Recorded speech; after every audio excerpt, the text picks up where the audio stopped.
பிச்சை பாத்திரம் ஏந்தி வந்தேன் ஐயனே என் ஐயனே. யாமொரு பிச்சை பாத்திரம் ஏந்தி வந்தேன் ஐயனே என் ஐயனே.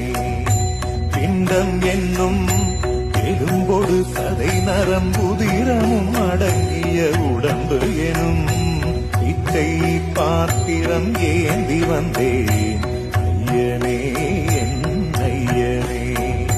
பிண்டம் என்னும் எலும்பொடு சதை நரம்புதிரமும் அடங்கிய உடம்பு எனும் பிச்சை பாத்திரம் ஏந்தி வந்தேன்